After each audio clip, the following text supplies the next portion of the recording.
കഫക്കെട്ടൊക്കെ ഉണ്ടാവുമ്പോൾ വീട്ടിൽ ആദ്യം ചെയ്യണ ഒരു പണിയെന്ന് വെച്ചാൽ പനിക്കൂർക്ക. അതായത് ഞങ്ങൾ അവിടെയൊക്കെ കഞ്ഞിക്കൂർക്ക എന്ന് പറയും. അതിൻ്റെ ഇല എടുക്കുക. പിന്നെ വേണ്ടത് തുളസി ഇലയാണ്. ഇതിന് കണക്കൊന്നും ഞാൻ അങ്ങനെ നോക്കലില്ല.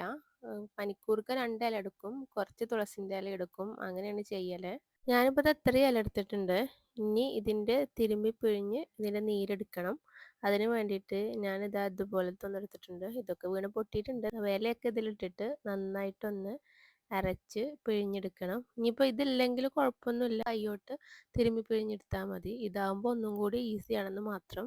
ഇനി ഇത് പിഴിഞ്ഞെടുത്ത വെള്ളത്തിലേക്ക് നമുക്ക് 1 ടീസ്പൂൺ തേനും കൂടി ഒഴിച്ചു കൊടുക്കുക. തേനും കൂടി ഒഴിച്ചു കൊടുക്കൊണ്ട് കുട്ടികൾക്ക് കുടിക്കാനൊന്നും ഒരു കുഴപ്പമുണ്ടാവില്ല, മധുരം കൂടെ ഉണ്ടാവുകൊണ്ട്. എന്നിട്ട് നന്നായിട്ട് മിക്സ് ചെയ്തിട്ട് കുട്ടികൾക്കോ വലിയവർക്കോ ഒക്കെ കൊടുക്കുക. പക്ഷേ ഇത് മാത്രം നോക്കി നമ്മൾ ഇരിക്കാൻ പറ്റില്ല. ഒരു ദിവസം രാവിലെ വൈകുന്നേരം കുടിച്ചിട്ട് മാറിയിട്ടില്ലെങ്കിൽ നേരെ ഹോസ്പിറ്റലിലേക്ക് പോവുക.